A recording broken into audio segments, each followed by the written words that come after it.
Artigos 25 e 26 da norma, aí sim a gente se depara com uma mudança substantiva aí do novo diploma. A gente está falando em especial que no momento em que o licitante for cadastrar sua proposta no sistema, ele também tem que inserir nesse sistema os documentos de habilitação. A lógica é muito parecida, se não idêntica, à do certame presencial, em que o licitante entrega um envelope com a sua proposta e um envelope com a sua documentação. O intuito nisso daí são dois, em especial. Um, para evitar o conluio por uma inabilitação forçada, coisa que infelizmente se depara muito ainda hoje em dia.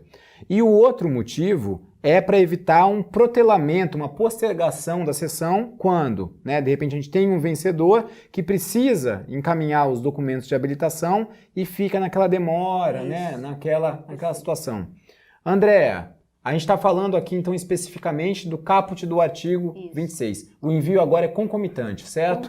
Concomitante, só lembrando assim, que quando você inserir no sistema, o fornecedor inserir no sistema proposta e habilitação, o sistema tranca o processo de habilitação, os documentos todos, e só vai ter acesso ao documento quando acabar a fase de lances. Então nenhum licitante vai conseguir ver os documentos de habilitação do outro, não ter acesso. Isso é importante falar porque o sistema já está pronto para receber os documentos, ele fecha aquilo ali, quando ele abre a sessão, ninguém tem acesso a absolutamente nada. Só vai ter acesso no momento de habilitação, quando ele encerra a fase de julgamento e passa para a etapa habilitatória. Lembrando ainda, lá no 26 ele fala assim, olha, você pode, quando você cadastrar os documentos de habilitação, você tem que ter, quem está no SICAF não precisa inserir os documentos de habilitação que estão no sistema de cadastramento unificado do fornecedor. Isso é importante, porque tem que colocar no edital isso, senão os fornecedores vão carregar um documento desnecessário para vocês avaliarem lá quando vencer a licitação.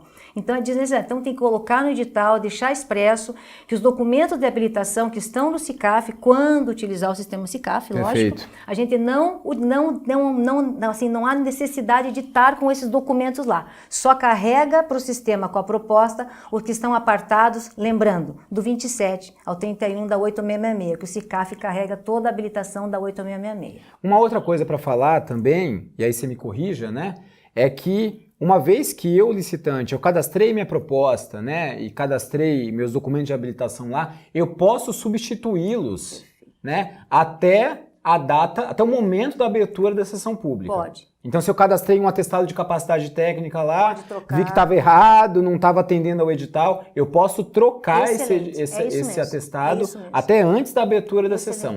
Agora, abriu a sessão, eu não posso mexer mais. Perfeito, excelente isso. E se a gente pega o parágrafo 9º aqui, e é uma coisa que a gente vai tocar em outro vídeo mais adiante, ele está falando sobre os documentos complementares à proposta e à habilitação. O que é isso, André? Isso é importantíssimo. Se você pedir no seu edital 10 documentos de habilitação, afora o SICAF, você só pode pedir complementar os 10 documentos, que você vai ser um acessório. Por exemplo, eu pedi 10 documentos lá e precisa complementar um deles, é complementar, eu não vou cadastrar um documento novo. Exemplo, eu pedi 10, aí ele me colocou 9.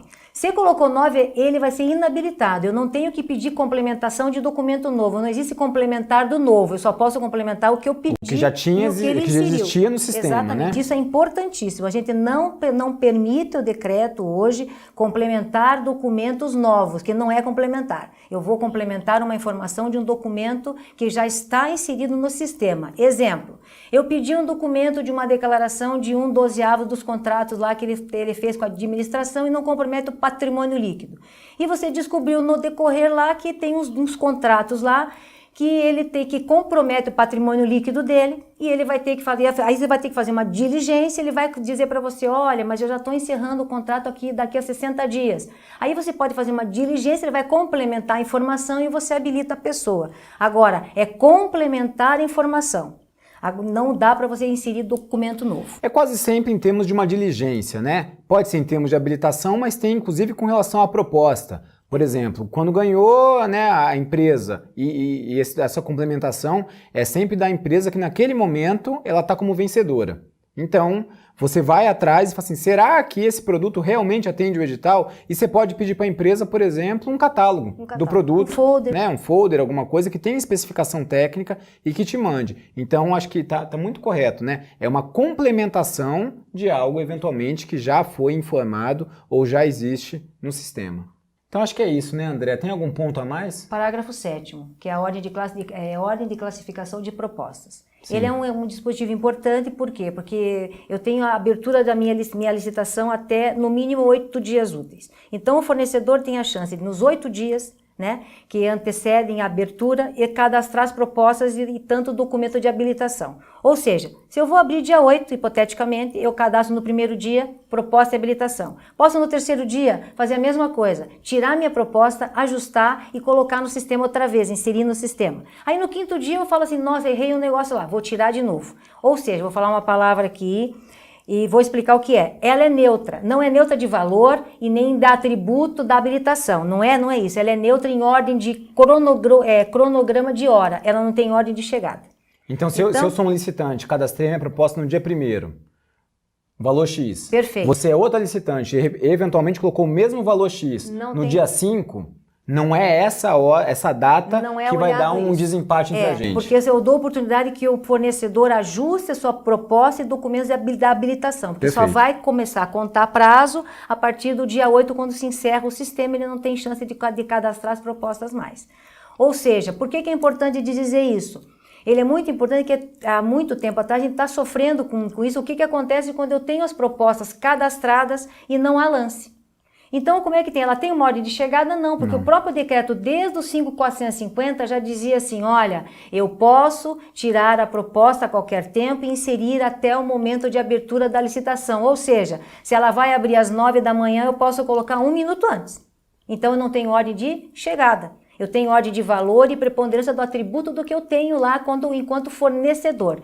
Aí o que a gente fez? Então o que foi decidido? Havendo só propostas e não havendo lances, a gente vai olhar para cada valor que tem e fazer uma classificação por ordem de valor e não por ordem de chegada. Perfeito. Tá certo?